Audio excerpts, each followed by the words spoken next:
शुभविवाह या मालिकेच्या 25 ऑक्टोबरच्या भागामध्ये भूमी आणि आकाश यांचा आता जागर चालू असतो। देवी आईचा गोंधळ चालू असताना प्रशांतचा कंटिन्युअस कॉल येत असतो। प्रशांतचा कॉल येत असतो पण भूमीला काही आवाज येत नसल्यामुळे ती तो कॉल उचलत नाही। भूमी आता देवी आईच्या घटाभोवती फेरे मारत असते आणि छानपैकी पूजा करत असतानाच इकडे अभिजित सोनलला घेऊन एका सुनसान ठिकाणी येतो आणि त्यांचा पाठलाग प्रशांत करत असतो हे त्यांना माहीत नसतं।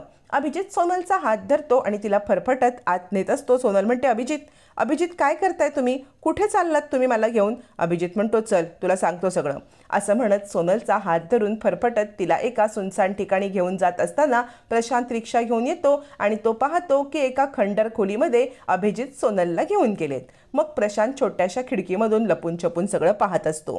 तर आतमध्ये सोनल विचारत असते, अभिजित मला इथे का आणलेस? याच्यावरती अभिजित बंदूक काढतो आणि म्हणतो, आज तुझं काम तमाम होणार आहे। याच्यावरती सोनल म्हणते, ती बंदूक बाजूला करा।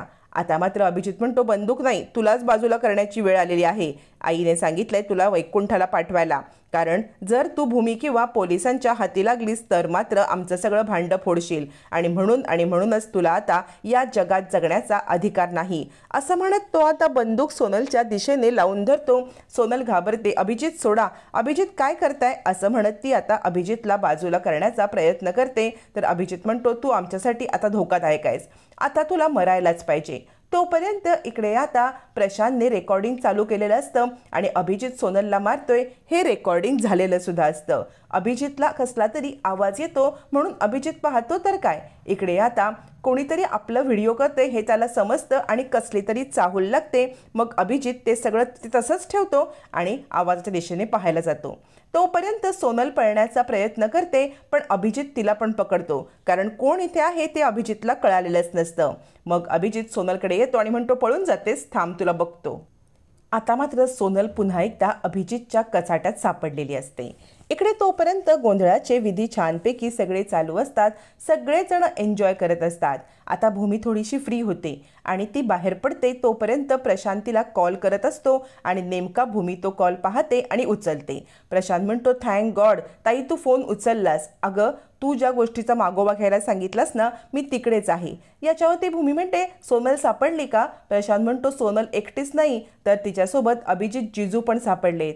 भूमी म्हणते, म्हणजे माझा संशय खरा होता तर अभिजितने हे सगळं कारस्थान केलंय। तू काळजी करू नकोस प्रशांत, मी येते तिकडे। प्रशांत म्हणतो, ताई तू लवकर ये, कारण मला असं वाटतंय की अभिजित सोनलला संपवतायत। म्हणजे मी त्यांचा व्हिडिओ सुद्धा काढला पण तेवढ्यात त्यांना माझी चावल लागली आणि मी तिकडून पळालोय। तू ताबडतोब ये, काहीतरी आपल्याला करायलाच पाहिजे। भूमी म्हणते, काळजी करू नकोस प्रशांत, मी ताबडतोब तिकडे पोहोचते आहे। असं म्हणत भूमी विचार करते, देवी आई मी तुझा गोंधळ सोडून आज चाललेली आहे, पण दुष्ट शक्तीचा अंत करण्यासाठी मला हे करणं भाग आहे। आणि प्रशांतने पाठवलेला व्हिडिओ ती पाहते की सोनलला मारण्यासाठी अभिजितने बंदूक उगारलेली आहे। भूमीच्या पायाखालची जमीनच हदरते। अभिजित इतक्या खालच्या पातळीला जाऊ शकतो याच्यावरती भूमीला विश्वासच बसत नाही। मग देवी आईचा निरोप घेऊन भूमी आता दुष्टांचा संहार करण्यासाठी निघालेली असते। मनामध्ये एकच आशा, माझ्या आकाशला मी न्याय मिळवून देणार। भूमी रडतच बाहेर पडते। तोपर्यंत इकडे आता अभिजित सांगत असतात, तुला काय वाटलं सोनल, तुला खरंच मी मारून टाकेन? अगं आईने तुला वैकुंठाला पाठवायला सांगितलंय खरं, पण मी तुला करू शकतो का हे? कारण आपल्यामधलं नातं काय आहे हे तुला माहीत नसेल, पण मला माहिती आहे ना, तुला मी गमावू शकत नाही। असं म्हणत अभिजित आता सोनलच्या प्रेमात पडल्यामुळे आता मात्र रागिणीचा आदेश न मानता उगाचच खोटा ड्रामा करत सोनलला सोडून देणार असतो। सोनल म्हणते, मग जर मला मारायचं नव्हतं तर मला इकडे का आणलं? याच्यावरती अभिजित म्हणतो, तुला काय वाटलं आई अशीच सोडेल का मला? आता ही बाहेर माणसं उभी आहेत ना, ती माणसं आईची आहेत, आईची, आणि ती माझ्या मागावरती आहेत की मी खरंच काम फत्ते करतोय की नाही। त्यामुळे आता मला बंदुकीचा आवाज करायला लागेल, तुझं काम तमाम झालंय असं त्यांना ऐकवायला लागेल आणि तरच ती माणसं इथून पळून जातील आणि तुला मागच्या दाराने पळता येईल। तुला मी मारू शकत नाही, कारण माझं किती मोठं नुकसान होणार आहे हे तुला माहीत नाहीये। त्यामुळे तू आता इथून मागच्या दाराने पळून जा। रागिणीची माणसं बाहेर उभी असतात। तोपर्यंत भूमी सुद्धा तिकडे येऊन पोहोचते। भूमी त्या माणसांना पाहते आणि तिकडून लपण्याचा प्रयत्न करते आणि एका साईडला काहीतरी वस्तू टाकते आणि त्या दिशेने ते दोघंजण धावत निघतात। मग आता आवाजाच्या दिशेने हे दोघं गेल्यावरती भूमी लपत छपत आता अभिजितच्या इकडे येते।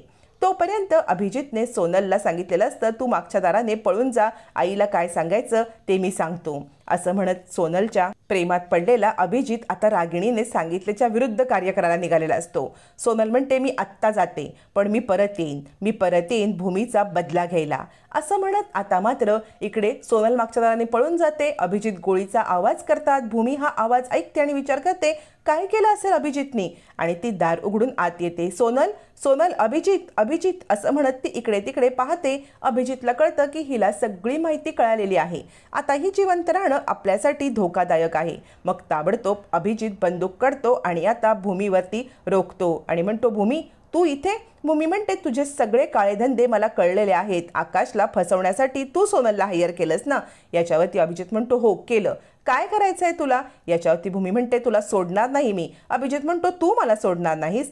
काय पुरावा आहे तुझ्याकडे? भूमी म्हणते, हा बघ पुरावा. आणि ती तो व्हिडिओ दाखवल्यावरती अभिजित चवताळून उठतो. आपल्या विरुद्ध हा पुरावा जर पोलिसात गेला तर आपलं काही खरं नाही असा विचार करत अभिजित बंदूक काढतो आणि भूमीवरतीच बंदूक रोखून धरतो. भूमीला मारण्याचा अभिजितने पूर्णपणे प्लॅन केलेला असतो. पण भूमी आता तिथलाच एक फ्लॉवर पॉट घेते आणि अभिजितच्या थाडकन डोक्यात घालते आणि अभिजितला खाली पाडते आणि म्हणते, घे माझ्या आकाशला कमी लेखल्याबद्दल, माझ्या आकाशला सोनल प्रकरणामध्ये अडकवल्याबद्दल, माझ्या आकाशला 4 लोकांमध्ये त्याला अपमानित केल्याबद्दल असं म्हणत भूमी एक नाही दोन नाही तर खूप वेळा आता अभिला त्या फ्लॉवर पॉटने मारत असते. माता माता भूमीचे केस सुटतात. आता भूमी थांबते. अभिजितची कॉलर पकडते आणि कॉलर पकडून अभिजितला फरफटत महाजनांच्या आता तिकडे गोंधळ चालू असतो तिकडे घेऊन जात असते आणि म्हणते, माझ्या नवऱ्याशी जो काही तू पंगा घेतलायस ना त्याचा तुला पुरेपूर बदला घ्यावा लागेल असं म्हणत ती आता आपल्याची कॉलर धरून फरफटत त्याला आता